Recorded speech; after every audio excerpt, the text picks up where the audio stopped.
Sairam 1975లో August 29న భగవాన్ తమ 50వ జన్మదిన సందర్భంగా ప్రశాంతి నిలయంలోని గోమాతలకు ఈ అందమైన గోశాలను కానుకగా ఇచ్చారు. దానికి శ్రీ సత్యసాయి గోకులం అని పేరు పెట్టారు.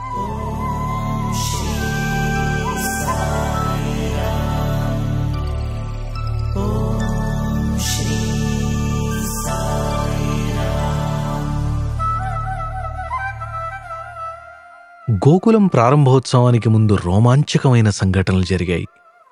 1975లో పుట్టపర్తిలో ఎన్నడూ లేని విధంగా కుంభవృష్టి కురిసింది. చుట్టుపక్కల ఉన్న చెరువులు కట్టలు తెగిపోవడంతో చిత్రావతికి వరద వచ్చి గ్రామం మునిగిపోయే ప్రమాదం ఏర్పడింది. గ్రామస్తులు భయంతో పరుగులు తీశారు. వారి ఇళ్ళు, పశువులు, సామాన్లు కొట్టుకుపోతున్నాయి. భగవాన్ అంటూ మొరపెట్టుకున్నారు. కాని వారికన్నా ఆశ్రయించేదెవరు? ఆనాడు ద్వాపరయుగంలో అమాయకులైన గోకుల బృందావనవాసులైన గ్రామస్తులను రక్షించడానికి తమ చిటికెన వేలుపై గోవర్ధనగిరిని ఎత్తలేదా? అదేవిధంగా స్వామి మందిరం నుండి బయటకొచ్చి తూర్పు ప్రశాంతి బ్లాక్ డాబాపైకి ఎక్కి సుళ్ళు తిరుగుతూ భయానకంగా ఉన్న నీళ్లకేసి తీక్షణంగా చూశారు. నీళ్లను వెనక్కి పొమ్మని సైగ చేస్తూ చేయి ఊపారు. ఆ ఆజ్ఞను శిరసావహించి నీరు వెనక్కి తగ్గి మామూలుగా ప్రవహించింది. అలా జరగబట్టే గోకులం ప్రారంభోత్సవ సమయానికి భక్తులు ప్రశాంతి నిలయం చేరుకోగలిగారు.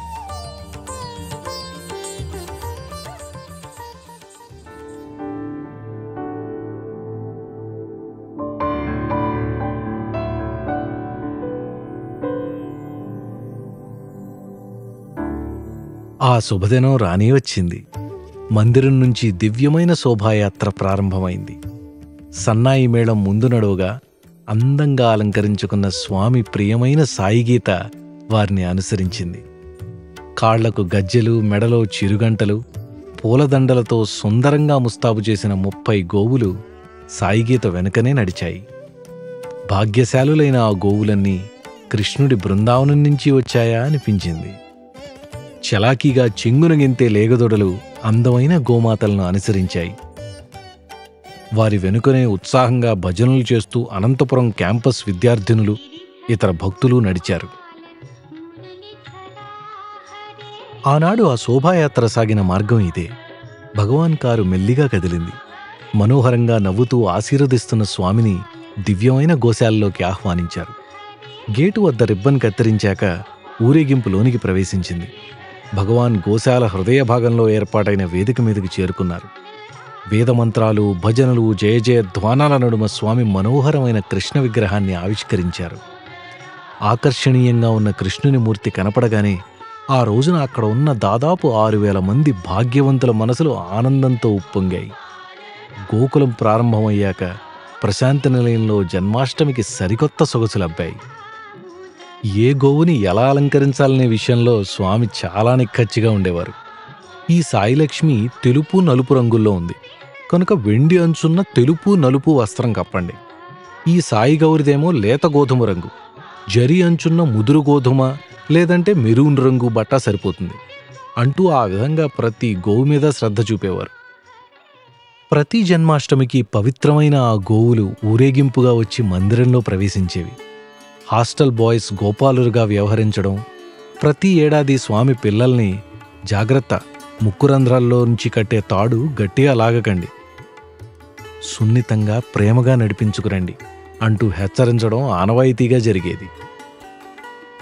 ఈ దృశ్యం చూసినప్పుడు స్వామి తమ చిన్నతనంలో ఎద్దుల పోటీలు, కోడి పందాలను ఖండించి తోటి పిల్లలను అమానుష్యమైన ఆ వినోదానికి దూరంగా ఉండమని చెప్పడం గుర్తొస్తుంది. స్వామి 70వ దశకం నుంచి గోకులానికి తరచుగా వెళ్లేవారు. తమ సాయికృష్ణుడు కనపడగానే ఆ గోవులు ఆయన వద్దకు పోవాలని ఆరాటపడిపోయేవి. ఆయన పాదాలకు మోకరిల్లాలనే ఆర్తితో కట్లు విప్పమని గింజుకునేవి. స్వామి వాటికంటే ఉత్సాహంగా ఉండేవారు. వాటి దగ్గరకు పోయి ప్రేమగా తట్టి గంగడోలును మృదువుగా దువ్వేవారు.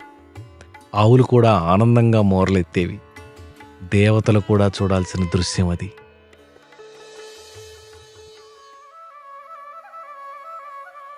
గోశాలలో తమ సేవలను అందించే కొందరు స్వామి పూర్వ విద్యార్థులు గొప్ప గొప్ప నిర్వహణా పద్ధతులు వాడి విశ్లేషణలు, నివేదికలు, అలాగే పాల ఉత్పత్తి, ఉత్పాదనా సామర్థ్యం, ఖర్చులకు సంబంధించిన గ్రాఫులు సిద్ధం చేసి చూపాలని ఆరాటపడేవారు. కాని భగవాన్ వాటిని సున్నితంగా పక్కన పెట్టి ఆవుల ఆరోగ్యం ఎలా ఉందని అడిగేవారు.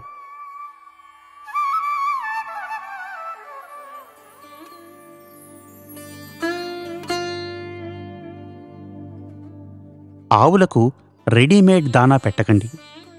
కొందరు దానిలో ఎముకల పొడి కలుపుతారు, అది చాలా పాపం అనేవారు.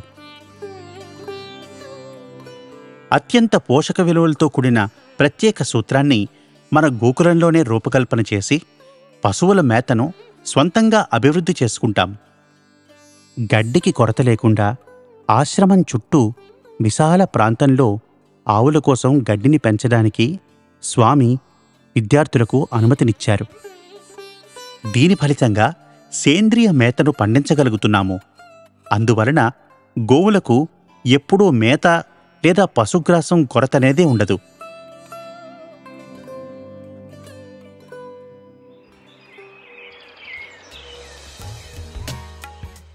సేంద్రియ మిల్లెట్ ఉప ఉత్పత్తులను ఆవులకు ఆహారంగా అందించడం వల్ల వ్యయం దాదాపు 20% వరకు తగ్గింది.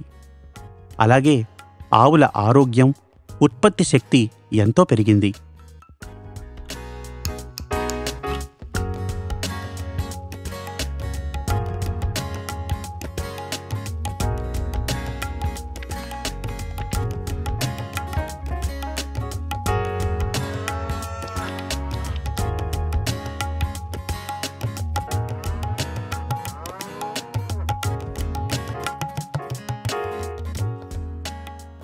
మంచి వాతావరణం, స్వామి కృప వలన ఆవులు చాలా ఆరోగ్యంగా ఉన్నాయి. వాటికి సేవ చేయడం మాకు ఎంతో ఆనందాన్ని ఇస్తోంది. పాలు పితికే సమయంలో గోశాలలో ఆహ్లాదకరమైన సంగీతం వినిపించమనేవారు. శ్రావ్యమైన సంగీతం విని ఎక్కువ పాలు ఇస్తాయనేవారు. సాధారణంగా ఒక ఆవు ఒకసారి పాలు దోసే వేళ 10 లీటర్లు పాలిస్తే మధురమైన సంగీతం వినిపించినప్పుడు ఆనందంతో 2 నుండి 3 లీటర్ల వరకు అధికంగా ప్రసాదిస్తుంది. గోకులం స్థాపనలో ప్రధాన లక్ష్యం గోమాతలను ప్రేమతో పోషించడం, శ్రద్ధగా సంరక్షించడం. ఇది ఎప్పటికీ వాణిజ్యపరమైన పాలపాడి స్థావరం కాదు. అంతేకాదు, ఇంట్లో మనం తల్లిని ఎలా గౌరవిస్తామో గోవులను అలా గౌరవిస్తూ వాటి ఆలనా పాలనా చూసుకోవాలని చెప్పేవారు. గోకులంలోని 300 ఆవులలో 60% ఆవులు ముసలివై ఎంతో కాలంగా పాలు ఇవ్వడం లేదు. అయినా ఏ ఒక్క ఆవును వదిలిపెట్టడం జరగలేదు. మరెక్కడైనా అయితే వాటిని ఎప్పుడో వదిలించుకునేవారు. స్వామి ఎప్పుడూ చెప్పేది ఒక్కటే, మీరు ముసలివారయ్యాక సంపాదించడం లేదని మీ పిల్లలు మిమ్మల్ని వదిలేస్తే మీరెంత బాధపడతారు? గోమాతలను మనం విడిచిపెట్టలేం. అవి మనకు సొంత తల్లులు. గోకులంలో గోమాతలు, పశువులు తమ జీవనయాత్ర అంతా ప్రేమ, సౌఖ్యం, భద్రతలతో కాపాడబడతాయి. గోకులంలో ప్రతి గోవు యొక్క అంతిమయాత్ర ఎంతో శ్రద్ధాభక్తులతో నిర్వహిస్తారనేది వాస్తవం. గోవులే కాదు, వాటి సంరక్షణ చూసేవారు కూడా ప్రత్యేకమైన స్వామి ప్రేమకు పాత్రులయ్యారు. ఉదాహరణకి స్వామి దయతో గోకులంలో చేరిన శ్రీ వెంకట్రామరాజు గారు ఈనాటికి అక్కడ సేవలు అందిస్తున్నారు. నేను 1977 వచ్చాను. నా పేరు వెంకట్రామరాజు. స్వామి గోకులంలో పనిచేస్తున్నాను. స్వామి ఆశీర్వదించి పని చేసుకొని చెప్పారు. తర్వాత నా బిడ్డకి కొన్ని రోజుల తర్వాత స్పృహ తప్పి బాత్రూమ్లో పడిపోతే స్పృహ లేకుండా పడిపోతే హాస్పిటల్ తీసుకెళ్తే ఈ రాత్రి పగలు 24 గంటలు స్పృహ లేదు. అప్పుడు మర్నాడు పొద్దుట స్వామి దగ్గర లైన్లోకి వెళ్ళి స్వామి బిడ్డకి బాగోలేదు, హాస్పిటల్లో పెట్టాను స్వామి అంటే, బిడ్డని నేను బిడ్డగా చూసుకుంటానని చెప్పారు స్వామి. చెప్పి ముందుకెళ్ళిపోయారు. ముందుకెళ్ళిపోయేప్పుడు నాకు ప్రసాదాన్ని ఇవ్వలేదు అనుకున్నాను నా మనసు స్వామిని. ఆ స్వామి అక్కడ అడగగానే చూసుకుంటాను నేను అడగగానే పాపకి ఇక్కడ వచ్చింది హాస్పిటల్లో. మన్నాడు పొద్దుట పాల బండి తీసుకెళ్తుంటే సమాధి రోడ్డు కాడ ఎదురయ్యారు స్వామి. నన్ను పిలిచారు, కారు ఆఫ్ చేసి పిలిచి వెళ్ళాను. వెళ్తే నీ బిడ్డకే ఎలా ఉంది అని అడిగారు. స్వామి బాగానే ఉంది స్వామి, స్వామి అనుగ్రహం బాగానే ఉంది స్వామి అని చెప్పాను.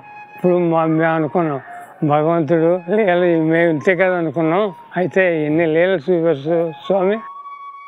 పర్తిలో ఉంటూ స్వామికి సేవ చేసే అవకాశం దక్కడం నిజంగా అదృష్టం. పశువుల డాక్టర్ అయిన డాక్టర్ లక్ష్మీకాంతరెడ్డి గారు 70వ దశకం నుండి గోవులకు వైద్య సేవలు అందిస్తున్నారు. 40 ఏళ్ల పాటు నిస్వార్థ సేవ చేసిన డాక్టర్ రెడ్డి గారు ఏమంటున్నారో విందాం. చేసేదంతా స్వామి. పర్తిలో ఉంటూ స్వామికి సేవ చేసే అవకాశం దక్కడం నా అదృష్టం.